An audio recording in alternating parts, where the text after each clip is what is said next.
Let's read the question. The question says, which of the following is not part of the vertebrate innate immunity defense? Option A, macrophages. Option B, antibodies. Option C, complement system. And option D, inflammation. इस question के अंदर हमें कहा है कि हमें 4 option दिए हैं, इसमें से हमें बताना है कि कौन सा इनेट इम्यूनिटी डिफेंस का पार्ट नहीं होता।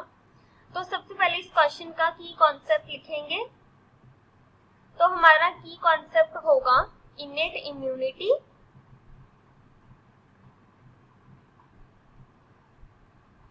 तो सबसे पहले हम ये देखते हैं कि इम्यूनिटी कितने टाइप्स की होती है। तो इम्यूनिटी जो है ये 2 टाइप्स की होती है। इम्यूनिटी होता क्या है? इम्यूनिटी का मतलब होता है बॉडी की अपनी एबिलिटी डिसीजेस को फाइट करने की। अब ये 2 टाइप्स की होती है। एक होती है इनेट इम्यूनिटी।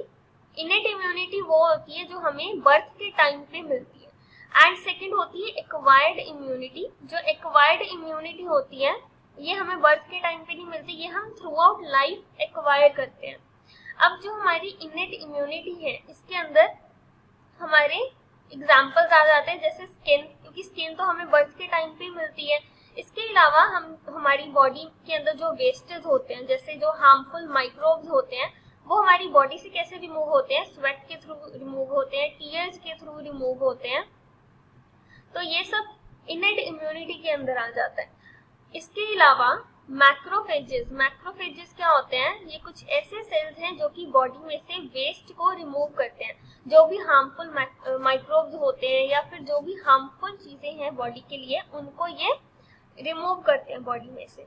अब अगर हम बात करें एक्वायर्ड इम्यूनिटी की, तो एक्वायर्ड इम्यूनिटी के अंदर आता है वो चीजें जो हम थ्रू आउट लाइफ एक्वायर करते हैं। जैसे हमें कोई डिसीज होगी जिसके लिए हमें वैक्सीन लेनी है, तो वैक्सीन जो है वो एक्वायर्ड इम्यूनिटी है, बिकॉज वो हमें बर्थ के टाइम पे नहीं मिली, हमने बाद में एक्वायर किया। इसके अलावा एंटीबॉडीज, एंटीबॉडीज जो है ये क्या होती हैं?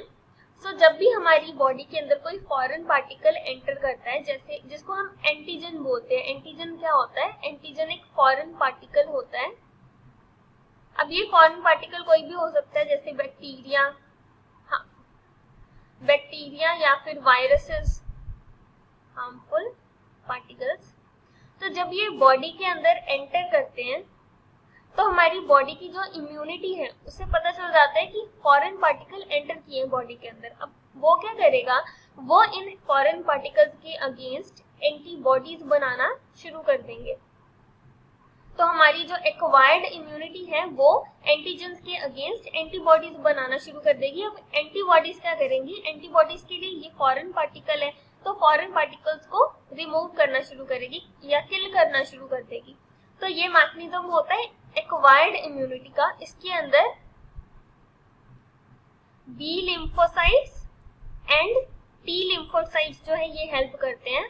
So B lymphocytes and T lymphocytes. So B lymphocytes जो होते हैं ये एंटीबॉडीज बनाते हैं, और जो टी लिम्फोसाइट्स है ये खुद से एंटीबॉडीज नहीं बनाते, ये बी लिम्फोसाइट्स की हेल्प करते हैं एंटीबॉडीज बनाने में। अब यहाँ पे हम देख सकते हैं ऑप्शंस के अंदर हमें फर्स्ट दिया है मैक्रोफेजेस, तो ये भी इनेट इम्यूनिटी का टाइप है।